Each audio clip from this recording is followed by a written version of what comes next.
అందరికీ నమస్కారం. శ్రీ మాత్రే నమః. బ్రహ్మంగారి కాలజ్ఞానం ప్రకారం మేషరాశి వారికి 20, 21, 20, 22 తేదీలలో జరిగేది తెలిస్తే ఖచ్చితంగా ఆశ్చర్యపోతారు.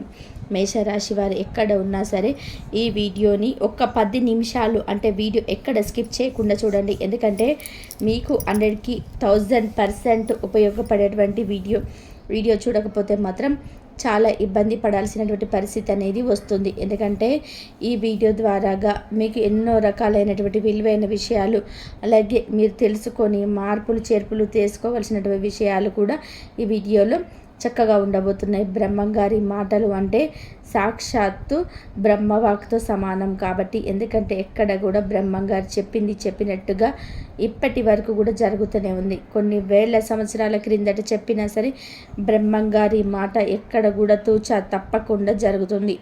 అంత శక్తివంతమైనటువంటి మాటలు మీ రాశి పరంగా మీకేం చెప్పారనేది వీడియో క్లియర్గా చూడండి.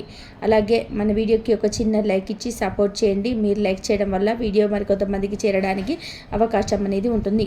మేషరాశి వారి రాశి పరంగా వచ్చేటప్పటికి మొట్టమొదటి రాశి చక్రంలో ఈ రాశికి అధిపతి కుజుడు.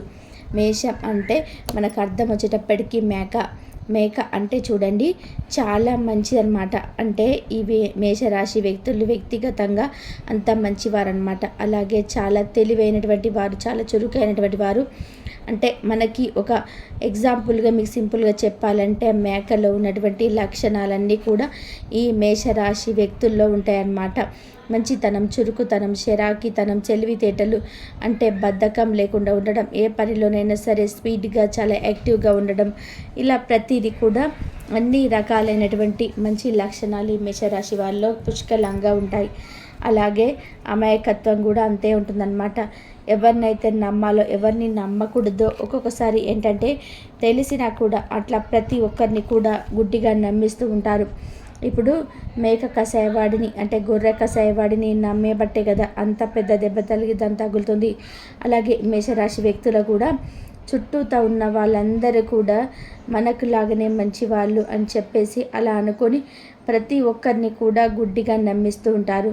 అలా నమ్మినప్పుడు ఎక్కడైతే నమ్మకం ఉంటుందో అక్కడ నమ్మక ద్రోహం అనేది ఉంటుంది. దెబ్బ కూడా గట్టిగా తగులుతుందనమాట. అలాంటి దెబ్బలు ఏంటంటే కోలుకోలేమన్నమాట. కొన్ని దెబ్బలు ఎదుటి వాళ్ళు కొట్టే దెబ్బలకి మనము కోలుకోలేమన్నమాట. ఆ రేంజ్లో పడతా ఉంటాయి. అలా ఈ మేషరాశి వ్యక్తులు ఎంత తెలివైన వారు అయినప్పటికీ కూడా వీరికి ఉన్నటువంటి అతి మంచితనం వల్ల వీరి జీవితంలో కష్టాలను కొనుక్కొని మరి తెచ్చుకుంటున్నారు అని చెప్పేసి మనం చెప్పుకోవచ్చు అనమాట. అలా అని ప్రతిదీ కూడా అనుమానించడం కూడా తప్పే. ఈ మేషరాశి వారు ఏంటంటే ఇప్పటికైనా సరే ఏది నిజం, ఎంతవరకు నిజం, ఎవరిని నమ్మాలి, ఎవరిని నమ్మకూడదు అనేటువంటి కొన్ని మెలకువలు తెలుసుకోవడం వల్ల జీవితంలో మీకంటూ తెలియకల వాళ్ళు ఉండరండి. మీరు గనక ఒకసారి సక్సెస్ని గనక అందుకున్నారంటే మంచి కోటేశ్వర్లుగా అంటే ఒక రేంజ్లోకి వెళ్ళిపోతూ ఉంటారనమాట. ఎందుకంటే మీకున్నటువంటి కాన్సన్ట్రేషన్ లెవెల్స్ కానీ, యాటిట్యూడ్ కానీ, పనిలో ఉన్నటువంటి చురుకు, స్పీడ్, ఇట్లా ప్రతిదీ కూడా చాలా మంచి లక్షణాలు మీలో ఉన్నాయన్నమాట. కాబట్టి మీరు ఏ పనైనా సరే అది మీరు చేసేది చిన్న పనైనా పెద్దదైనా సరే ఎప్పుడు ఆలోచించకూడదు. చేసేటువంటి పని పట్ల మనకు చాతనైనటువంటి పని నీతిగా నిజాయితీగా చేసేటువంటి కూలి పని అయినా సరే మనం అందులో శ్రద్ధ పెట్టి మనసు పెట్టి మన జీవితంలో మంచిగా ఎదగాలి అని చేసుకున్నప్పుడు ఏంటంటే జీవితంలో మన కష్టానికి కలుసుబాటు అనేది తోడవుతుందన్నమాట. అలాంటి కలుసుబాటు అనేది మన కష్టంలో దాగి ఉంటుంది. అలా మీరు చేయండి. ఆ దైవం యొక్క అనుగ్రహంతో మీరు మంచిగా ఎదగటాన్ని ఎవ్వరు కూడా ఆపలేరన్నమాట. మంచి సక్సెస్ని అందుకుంటారు. అలాగే మన జనాన్ని ఏంటంటే ప్రతి ఒక్కరిని కూడా అనుమానించకూడదండి. మన మంచి కోరే వాళ్ళు ఎవరా, లేదా మన చెడు కోరుకునే వారు ఎవరా ఏంటి అనేది కొన్ని మనకు అర్థమవుతుంది. అనుమానించడం మొదలు పెడితే మంచిని కూడా అనుమానించాల్సి వస్తుంది. అలా చేయకూడదు. అది వారి యొక్క బిహేవియర్ని బట్టి కొన్ని సందర్భాలు వారితో ఉన్నటువంటి కొంత పరిచయం వల్ల కొన్ని అర్థమవుతుంటాయి అన్నమాట. అలాంటిది మన మధ్యలో అంచనా వేసుకొని చేయాలి. ఎక్కువ వీరి కుటుంబ సభ్యులతో అన్యోన్యంగా ఏదైనా సరే, ఏ విషయమైనా సరే, ఏదైనా ఒక పనిని మొదలు పెట్టాలనుకుంటున్న ఒక బిజినెస్ లేదా ఒక జాబు ఇట్లా ఏదైనా సరే, ఏ విషయం గురించి అయినా సరే ఒక నిర్ణయం తీసుకునేటప్పుడు కుటుంబ సభ్యులతో మాట్లాడండి. అంటే ఫ్రెండ్స్ అని వాళ్ళని వీళ్ళని చెప్పేసి కొంచెం ఎక్కువగా మీరు బయట ఫ్రెండ్స్తో తిరుగుతూ ఉంటారనమాట. ప్రతిదీ కూడా ఫ్రెండ్ కదా అని చెప్పేసి ప్రతిదీ కూడా వారితో షేర్ చేసుకోవడం, వారి సలహా మేరకు కనుక నడవడము ఇలాంటివి జరుగుతాయన్నమాట. కానీ మీ ఫ్రెండ్స్ కన్నా, బయట వాళ్ళ కన్నా మీ కుటుంబ సభ్యులు మీకు ముఖ్యం. ఎందుకంటే మీరు చేసేటువంటి ప్రతి పని వల్ల వారి భవిష్యత్తు కూడా ఆధారపడి ముడిపడి ఉంటుంది. కాబట్టి మీరు మంచిగా ఒక సక్సెస్లోకి వెళ్ళారనుకోండి, సంతోషపడేది కుటుంబ సభ్యులు ముందే. మీరు ఏదైనా తప్పుగా ఏదైనా తెలిసి తెలియక చేశారనుకోండి, బాధపడేది కుటుంబ సభ్యులే. కాబట్టి వారి నిర్ణయం ప్రకారం మీరు ఏదైనా సరే అనుకొని వాళ్ళు మీకు లోతుగా ఆలోచించి ఒక మాట చెప్తారు. కాబట్టి కుటుంబ సభ్యులతో మనం ఏ విషయమైనా చర్చించుకోవాలి, బయటి వాళ్ళ సలహా తీసుకోవాలి. అది ఎంతవరకు తీసుకోవాలి అంతవరకు మాత్రమే మనం ఉపయోగించుకోవాలన్నమాట. ఇట్లాంటి కొన్ని కొన్ని చిన్న చిన్న టెక్నిక్స్ అనేది పాటిస్తే మీకు తీరిక అనేది ఉండదు. ఈ 3 రోజులు వచ్చేటప్పటికి మీరు ఒకరోజు కాస్త రెస్ట్లో ఉంటారు. అంటే రేపొక్క రోజు కాస్త విశ్రాంతి దొరుకుద్ది. అది పొద్దున పూట నుంచి మధ్యాహ్నం వరకు అవ్వచ్చు, లేదా మధ్యాహ్నం నుంచి సాయంత్రం వరకు అవ్వచ్చు. ఏదో ఒక పూట మాత్రం కాస్త ఇంట్లో ప్రశాంతంగా మీకు ఇష్టమైనటువంటి ఆహారాన్ని, అంటే ఫుడ్ని ఎక్కువగా మీరు భోజన ప్రియులుగా కూడా ఉంటారని చెప్పుకోవచ్చు అనమాట. మనము ఎక్కువగా కూడా కొంచెం నాన్ వెజ్ అది తినటము, కాస్త ఏదైనా సరే తినేది చాలా ఇష్టంగా తినడం, చాలా అలా వండించుకోవడం కానీ లేకపోతే బయట నుంచి తెచ్చుకొని అయినా సరే మీరు భోజనాన్ని చాలా ఆహ్లాదంగా ఎంజాయ్ చేస్తూ తింటారనమాట. అట్లా రేపేంటంటే కాస్త ఫ్యామిలీతో ఉన్నటువంటి అవకాశం అనేది ఉంటుంది, లేకపోతే బయటికి వెళ్ళేటువంటి అవకాశం అనేది కూడా ఉంటుంది. లేకపోతే ఏదైనా అనుకోకుండా ఏదైనా ఫంక్షన్కి అటెండ్ అవ్వడము, సరదాగా బంధువులతో అవ్వచ్చు, వారితో వీరితో కాస్త సంతోషంగా మాట్లాడడము, కాస్త మీకున్నటువంటి టెన్షన్స్ పక్కన పెట్టేసి ప్రశాంతంగా ఉండడం అనేది జరుగుతుంది. ఇక మిగిలిన 2 రోజులు మాత్రం బాగా బిజీగా ఉంటారు. పెండింగ్ పనులు ఏదైనా ఉన్నా కూడా మీ మీద ఉన్నటువంటి అవకాశం అనేది ఉంటుంది. అలాగే మీకేంటంటే ఎంత కష్టపడినా పడతారో ఆ కష్టానికి తగినటువంటి ప్రతిఫలం తప్పకుండా చూస్తారు. మీకు గతంతో పోల్చుకుంటే, అంటే మీరు జీవితంలో తగినటువంటి ఎదురు దెబ్బల వలన మనకు జీవితం నేర్పిన పాఠాలకు కూడా మనుషులు నేర్పినటువంటి గుణపాఠాలే ఎక్కువగా ఉంటాయన్నమాట. అలా చాలా వరకు కూడా జనాన్ని మీరు గ్రహించగలుగుతున్నారు. చాలా వరకు కూడా ఎవరు ఏంటనేది అంచనా వేయగలుగుతున్నారు. ఫేస్ రీడింగ్ లాగా చెప్పగలుగుతున్నారనమాట. దాన్ని బట్టి మీరు కొంచెం వరకు కూడా జీవితంలో చాలా మార్పులు చేర్పులు చేసుకున్నారని చెప్పుకోవచ్చు. కాబట్టి గతంతో పోల్చుకుంటే ఇప్పుడు గతంలో ఏంటంటే కొంచెం డబ్బులు ఫ్రెండ్స్ అని ఖర్చు చేయడము, ఇలా జలసాగా చేసేటువంటి వాళ్ళు ఇప్పుడు ఏంటంటే ₹1 ఖర్చు చేయాలంటే 1కి 4 సార్లు ఆలోచించి చేయాలా వద్దా అని చెప్పేసి మీరు ఆలోచించి చేయడం అనేది జరుగుతుందన్నమాట. దానివల్ల మీరు ₹1 వెనకేసుకున్నటువంటి అవకాశం అనేది ఉంటుంది. మీ సంపాదన తగినట్టుగా ఆదాయం తగ్గినట్టుగా ₹1 రాబడి వెనకేసుకోవడం అనేది కూడా ఖచ్చితంగా జరుగుతుంది.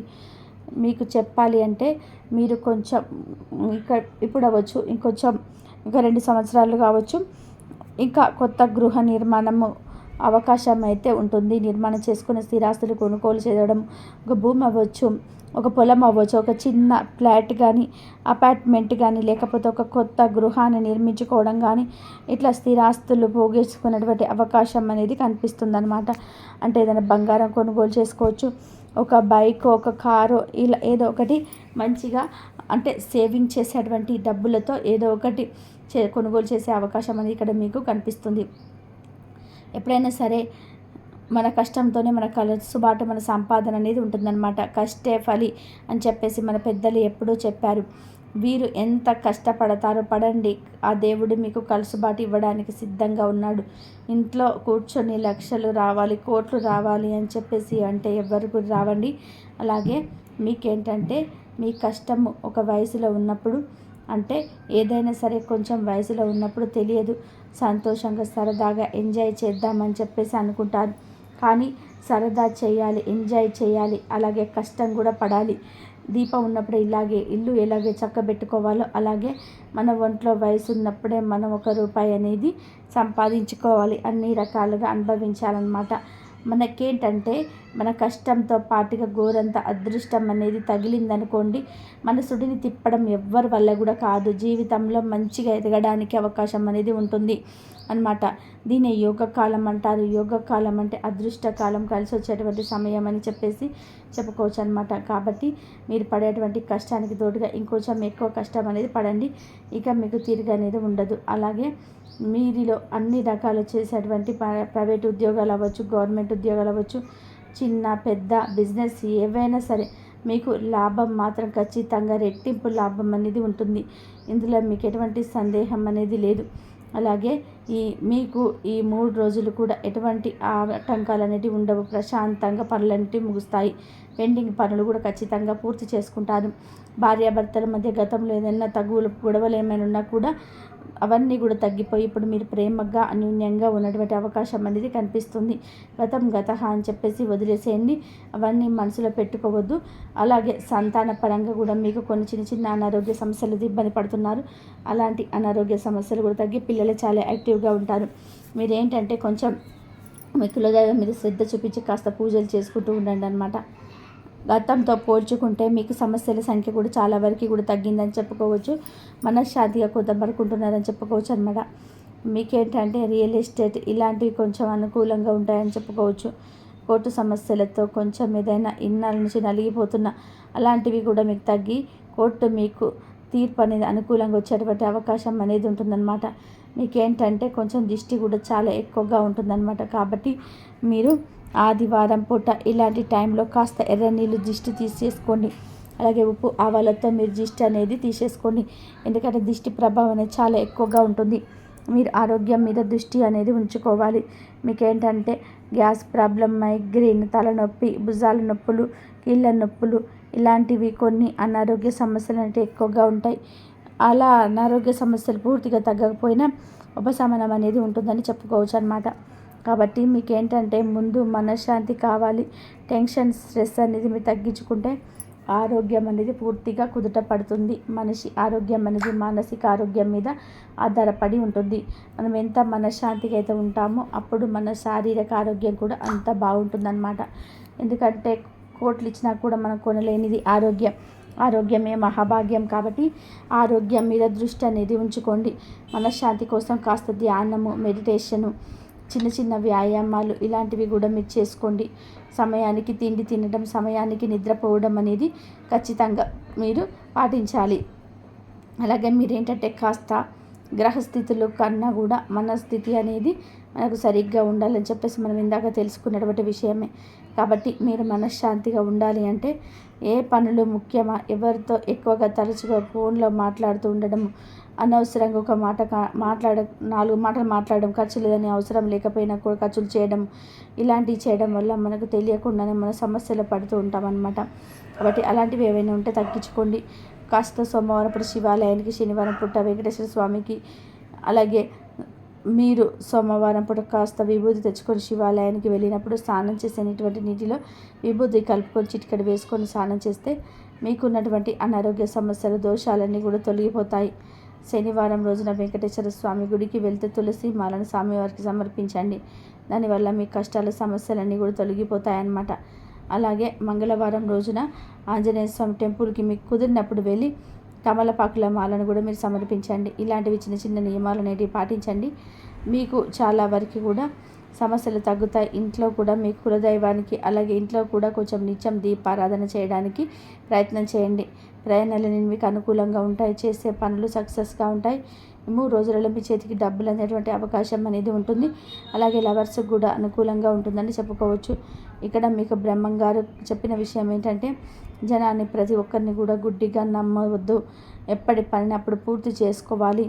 ప్రతి ఒక్కరిని కూడా నా అనుకుంటే ఈ రోజులలో ఎవరో కాదండి, మన అక్క చెల్లెలు, మన అన్నదమ్ములు, మన బంధువులు, మన అనుకున్న మనుషులే మన మీద పడి ఏడుస్తున్నారు. మన ఎదుగుదల చూసి తట్టుకోలేక వారికి చేతనైనటువంటి సహాయం మనం చెడిపోవడానికి, నాశనం అయిపోవడానికి చేస్తున్నారు. కాబట్టి ఎవరితోనైనా సరే ఎంతవరకు ఉండాలో అంతవరకు ఉండాలి. ఆ ప్రమాదం అనేది మన కళ్ళ ముందే నవ్వు రూపంలో మన చుట్టూ తిరుగుతూ ఉంటుంది. కాబట్టి జనాన్ని అంత తక్కువగా అంచనా వేయకుండా ఎప్పటికప్పుడు మెలకువగా జాగ్రత్తగా ఉండాలని చెప్పేసి మనకు బ్రహ్మంగారు చెప్పడం అనేది జరుగుతుంది. అలాగే ప్రతి దాన్ని కూడా అనుమానించకూడదు. ఎక్కడ ఏంటి అనేది అది మనం గ్రహించగలగాలన్నమాట. అది మనం తెలుసుకోవాల్సిన విశేషం. కుటుంబ సభ్యులతో ఎక్కువగా బాండింగ్ అనేది పెంచుకోండి. డబ్బు కూడా మీ చేతితో మీరు ఎవరికి ఇవ్వవద్దు. అప్పుగా కూడా ఎవరికి ఇవ్వద్దు. ఫ్రెండ్స్ అని వాళ్ళని వీళ్ళని నమ్మి ప్రతి విషయాన్ని షేర్ చేసుకోవద్దు. మధ్యవర్తిగా ఎక్కడ ఉండవద్దు. అప్పుగా మీరు ఎవరికైనా డబ్బు ఇస్తే మాత్రం అవి తిరిగి రావడం అనేది జరగని పని అన్నమాట. కాబట్టి ఏదైనా మీకు సహాయం చేస్తున్న వాళ్ళు ఎవరైనా గతంలో ఉంటే వాళ్ళకి సహాయం చేయండి కాస్త కూస్తా. కానీ ప్రతి ఒక్కరిని కూడా నమ్మి డబ్బులు అప్పుగా ఇవ్వడం, లేకపోతే మధ్యవర్తిగా సాక్షాత్లుగా ఉండడం, జనాలకి తగుల మధ్యలోకి వెళ్ళి నిల్చోవడం ఇలాంటివి చేశారనుకోండి, అనవసరంగా మీరు మధ్యలో నిందల పాలైపోతారు. కాబట్టి జాగ్రత్తగా ఉండండి. ఇలాంటి చిన్న నియమాలను పాటించండి.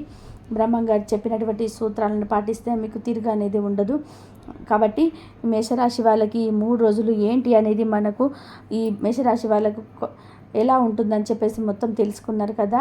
కాబట్టి ఈ 3 రోజులు కొంచెం ఒక రోజు మాత్రం రెస్ట్ అయితే దొరుకుతుంది. మధ్యాహ్నం నుంచి సాయంత్రం వరకైనా అవ్వచ్చు. ఏదో ఒక పూట మాత్రం కాస్త ఇంట్లో ప్రశాంతంగా మీకు ఇష్టమైనటువంటి ఆహారాన్ని, ఫుడ్ని మీరు ఎక్కువగా భోజన ప్రియులుగా కూడా ఉంటారని చెప్పుకోవచ్చు అనమాట. ఎక్కువగా కూడా కొంచెం నాన్ వెజ్ అని తినడము, కాస్త ఏదైనా సరే తినేది చాలా ఇష్టంగా తినడము, చాలా వండించుకోవడం కానీ లేకపోతే బయట నుంచి తెచ్చుకొనైనా సరే మీరు భోజనాన్ని చాలా ఆహ్లాదంగా ఎంజాయ్ చేస్తూ తింటారనమాట. అట్లా రేపు ఏంటంటే కాస్త ఫ్యామిలీతో ఉండేటువంటి అవకాశం అనేది ఉంటుంది. లేకపోతే ఏదైనా బయటికి వెళ్ళేటువంటి అవకాశం అనేది ఉంటుంది. లేకపోతే ఇంకేదైనా అనుకోకుండా ఏదైనా ఫంక్షన్స్కి అటెండ్ అవ్వడము, సరదాగా బంధువులతో అవ్వచ్చు, వారితో వీరితో కాస్త సంతోషంగా మాట్లాడడము, కాస్త మీకున్నటువంటి టెన్షన్స్ పక్కన పెట్టేసి ప్రశాంతంగా ఉండడం అనేది జరుగుతుంది. ఇక మిగిలిన 2 రోజులు మాత్రం బాగా బిజీగా ఉంటారు. పెండింగ్ పనులు ఏదైనా ఉన్నా కూడా మీ మీద ఉన్నటువంటి అవకాశం అనేది ఉంటుంది. అలాగే మీకు ఏంటంటే ఎంత కష్టం అయితే పడతారో ఆ కష్టానికి తగినటువంటి ప్రతిఫలం తప్పకుండా మీరు చూస్తారు. మీకు గతంతో పోల్చుకుంటే మీకు జీవితంలో తగినటువంటి ఎదురు దెబ్బల వలన మనకు జీవితం నేర్పిన పాఠాల కన్నా కూడా మనుషులు నేర్పినటువంటి గుణపాఠాలు ఎక్కువగా ఉంటాయన్నమాట. అలా చాలా వరకు కూడా జనాన్ని మీరు గ్రహించగలుగుతున్నారు. మీకు చాలా వరకు కూడా అర్థమైంది. ఇంతవరకు చూసినందుకు ధన్యవాదాలు.